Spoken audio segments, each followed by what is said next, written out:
आदरणीय व्यक्तींना मी नमन करून आज इथे मला भूषण सिंह राजे यांनी 2 शब्द बोलायची संधी दिली।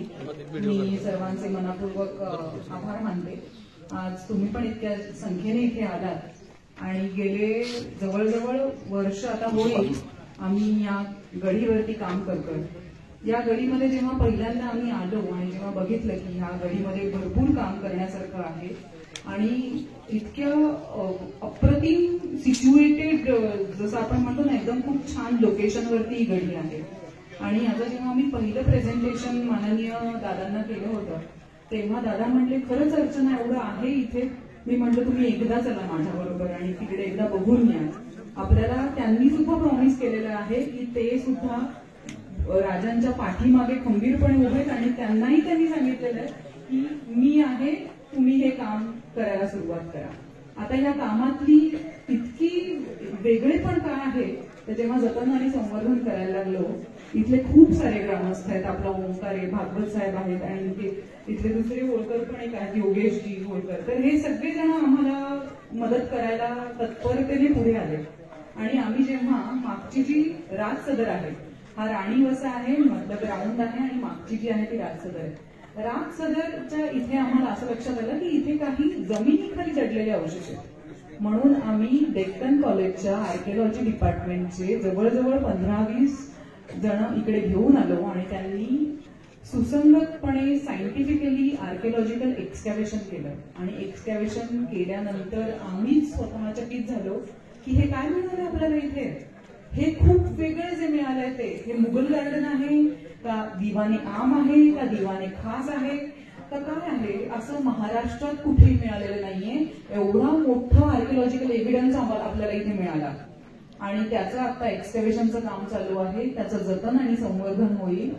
पूर्ण भिंतींचं कन्सॉलिडेशन, आमच्या रेस्टोरेशनच्या भाषेमध्ये एखादी इमारत जी जुनी असते ती अजून तिचं आयुष्य वाढवावं म्हणून जे काही करता येईल ते आम्ही आता तिथून सुरुवात केलेली आहे कामाला। ह्या सर्व कामांमध्ये अजून भरपूर आहे, जसं ते म्हणले 50 कोटीचा प्रोजेक्ट आहे आपला, कदाचित तो 100ही जाईल।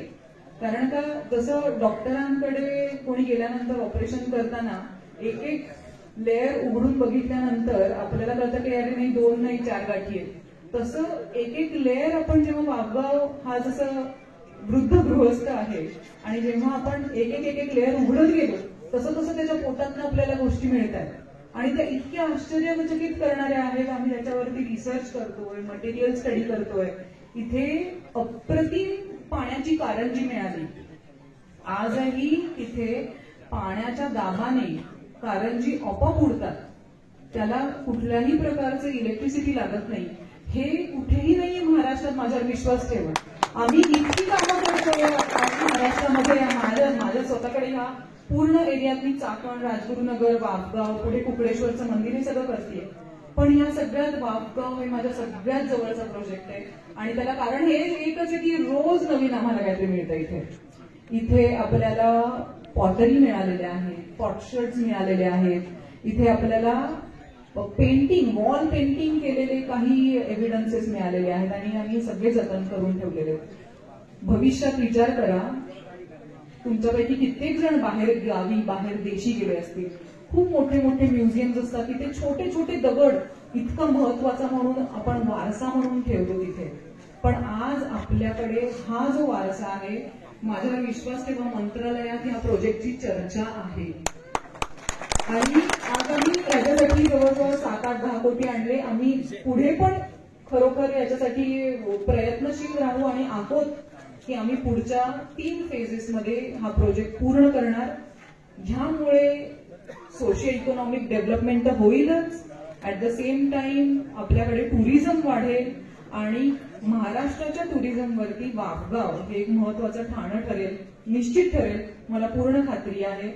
आणि मला खरोखर थँक्यू म्हणायचं वाटतं की young king is such a gentleman. ते माझ्या ऑफिसला येऊन गेले, माझ्या ऑफिसवरती येऊन त्यांनी चर्चा केल्या की नाही मॅडम मी येतो तुमच्या ऑफिसला, पण आपल्याला हे करायचंय। आणि खरोखर मी तुम्हाला all my good wishes are with you आणि प्लीज हे काम करत राहा, तुमच्यामुळे हे पुढे जात आहे। माझ्या खूप खूप धन्यवाद तुम्हाला आणि all the good wishes. Thank you. धन्यवाद तुमच्या सगळ्यांच्या मनापासून.